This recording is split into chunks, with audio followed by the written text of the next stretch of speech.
Seluruh kota merupakan tempat bermain yang asik. Suasananya senang sekali.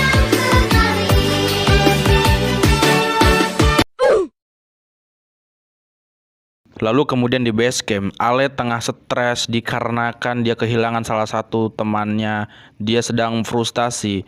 Namun kedua teman lainnya yaitu Sadat dan Jago pun menyusun sebuah rencana untuk memperkosa adeknya Jarot.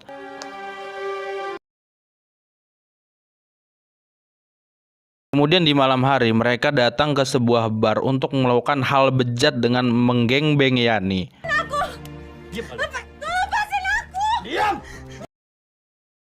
Karena kejadian itu, Yani pun frustasi dan menjadi depresi. Karena kegoblokan plus ketololan Sadat dan Jago, Ale pun marah dan mengusir Sadat dan Jago. Pergi lo dari sini! Pergi lo berdua! Siapa yang berkosa Yani? Demi Tuhan. Kemudian di bar, Jarot menginterogasi pemilik bar agar mengatakan siapakah yang memperkosa adiknya itu. Namun karena tidak mau buka mulut, Jarot pun menusuk tangan pemilik bar agar mau mengatakan siapakah orang yang melakukan hal bejat itu terhadap adiknya. Akhirnya pemilik bar pun mengatakannya. Mereka dari kelompoknya Ale, Sadat, dan Jago. Betapa mengkagetnya Jarot mendengar bahwa Sadat dan Jagolah yang melakukan hal bejat itu. Karena sudah naik pitam, Jarot pun membakar bar tersebut dengan pemiliknya sekaligus. Wow, sangat menggokil.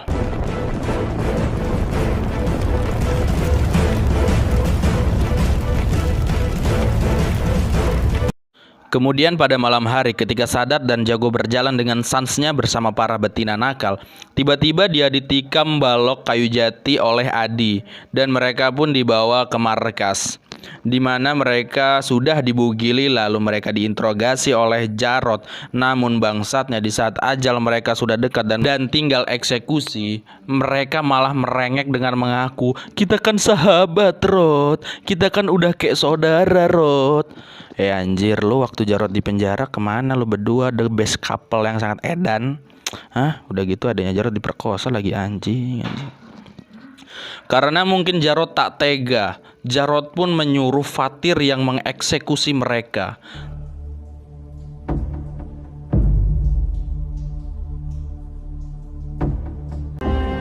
Lalu dengan ala-ala psikopat, Fatir pun membawa sebilah bodem. Lalu dengan sansnya dia menghujam berkali-kali ke arah Sadat dan Jago dengan menikmati kematian mereka. Sungguh psikopat yang sangat handal, sangat menggokil. Lanjut. Shin berpindah ke Ale yang dimana Ale tengah galau dan sangat mengsedih sambil melihat foto sekuat dia yang lengkap dulu yang kini sudah hancur oleh satu temannya yang menurut dia berkhianat. Yang padahal sih Jarot mah cuman pundung karena nggak dijenguk waktu di penjara dulu. Itu doang sih. Lalu ketika di rumah dan masih dalam keadaan galau, telepon Aisyah pun berbunyi. Karena Aisyah tidak ada, maka Ale pun yang mengangkat teleponnya. Betapa kagetnya Ale, ternyata Aisyah berpacaran dengan Jarot. Keluarga kamu sendiri! Kemudian Ale pun memarahi Aisyah, lalu mengurungnya di kamar dan mengancam akan membunuh Jarot. Di hotel, Jarot sedang menunggu Aisyah dan dia tidak tahu kalau Aisyah telah dikurung oleh Ale. Tak lama aliansi Ale pun datang ke hotel untuk mencari Jarot. Lalu Alex pun menghubungi Jarot, namun susah dikarenakan Alex menggunakan kartu Tri yang dimana kartu Tri adalah kartu miskin. Akhirnya Fatir pun menyusul Jarot untuk menolongnya kesekian kali. Ketika Adi melihat Jarot, Alex pun menelpon Fatir dengan sedikit kalimat karena tidak mungkin kan Fatir menjawab iya atau apa gitu, nggak mungkin kan. Lalu Fatir pun ke kamar tersebut. Lalu baku tembak pun terjadi.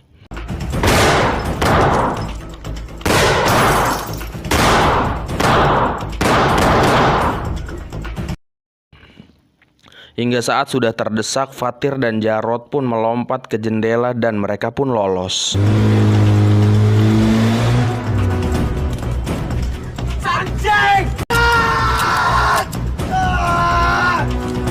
Ketika di markas, Adi dan Alex pun marah atas apa yang telah terjadi.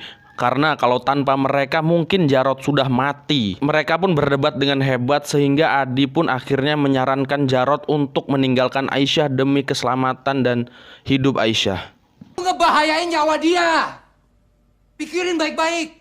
Kalau emang lu cinta sama Aisyah, lu tinggalin Aisyah, Rod. Nyawa Aisyah di tangan lu sekarang, ngerti lu? Di sebuah bar, ketika Adi sedang sans dengan ditemani seorang letnot, kemudian letnot tersebut izin untuk ke kamar mandi. Tak lama, Adi ditembak mati oleh salah satu Aleris, yaitu pendukungnya Ale atau anak buahnya Ale, sehingga Adi pun mati.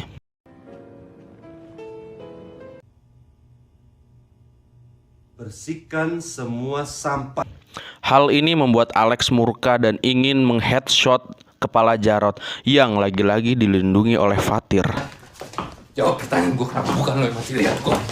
Bela dia.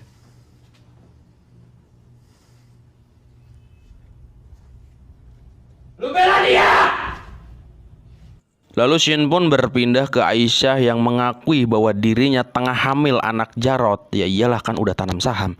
Dan meminta ibunya untuk mengizinkan Aisyah pergi.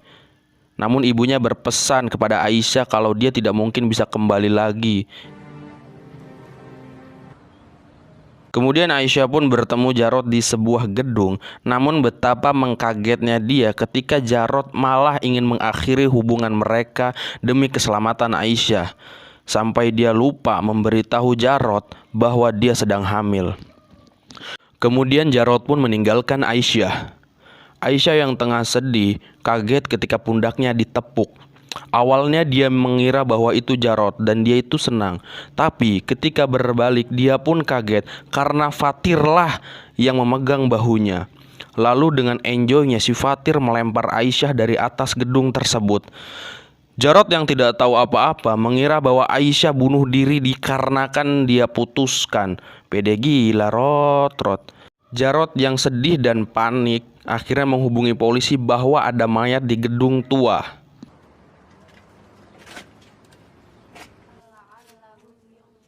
Karena kematian Aisyah, sang ibu pun menyuruh Ale untuk mencari siapa yang telah membunuh Aisyah dan bunuhlah siapapun orangnya. Jarod yang lagi sedih memutuskan untuk berdamai dengan Ale, di mana hal ini membuat Fatir sedikit geram dengan sikap Jarod. Jarod meminta untuk Fatir menurut, jika tidak Jarod akan membunuh Fatir. Karena dirasa Jarod sudah tidak bisa diharapkan, naga hitam pun merencanakan suatu hal untuk menyingkirkan Jarod. Tak lama Jarod pun menghubungi Ale untuk mengajaknya ketemuan berdua berbicara empat mata. Ale pun setuju dan meminta Jarod untuk Sherlock. Sebelum pergi, Ale berpesan ke adik bontotnya untuk jagain ibunya. Sejati harus bisa menjaga kehormatan keluarganya.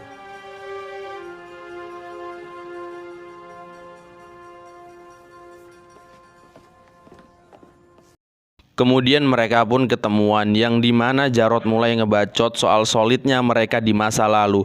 Dan Ale pun berdalih kalau itu dulu sebelum persahabatan itu dihancurin sama Jarod dengan ngebunuh sahabatnya satu persatu. Yang di situ Jarod pun menyinggung kekecewaannya yang dimana waktu di penjara sahabat-sahabatnya yang mengaku saudara itu tidak ada yang menjenguknya. Dan mereka pun terus-terusan adu argumen sampai Ale bilang kalau Aisyah mati pas hamil anak Jarod. Jarod pun mengkaget sekali mendengar hal itu. Dengan sengitnya mereka duel sampai pada akhirnya Ale malah ketembak senjatanya sendiri. Di akhir-akhir Ale sekarat, dia meminta maaf ke Jarod. Lu tahu,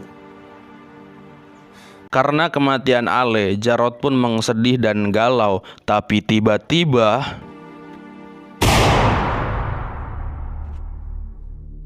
ya, Jarod ditembak oleh Fatir, orang yang berkali-kali menyelamatkan dia. Dan Jarod pun mati. Di sini menurut gua, dendam Fatir dulu yang sering dibully oleh skuad Ale pun terbalaskan.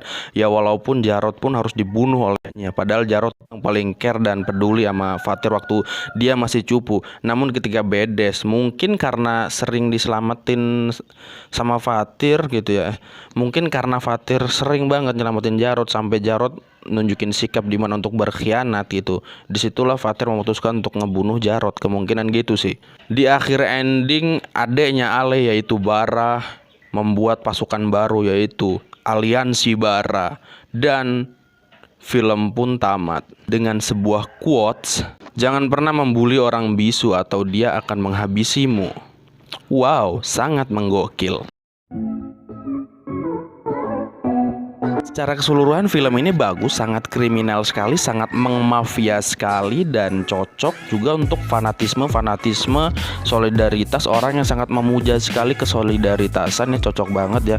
Yang dimana di sini mengajarkan kita bahwa 1000 kebaikan kita akan dilupakan dengan satu kesalahan kita, ya akan membuat sahabat sakit hati. Makanya ketika sahabat lo susah, jenguklah dia walaupun dia itu memang salah gitu. Lagian kan di sini Jarod juga nolongin si Ale waktu tanding bola itu, tapi kok Ale malah kayak gitu sih ke Jarodnya, ya kayak kurang apa sih? Kayak kurang aja lah gitu anjir, kayak aduh.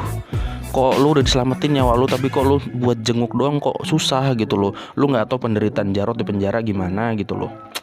Aduh, bingung gua. Ya udahlah, sampai ketemu di review film gua berikutnya. Terima kasih yang udah nonton. Jangan lupa sabrek itu tombol di bawah, terus loncengnya ditabok ya. Ya terima kasih dan assalamualaikum tot. Seluruh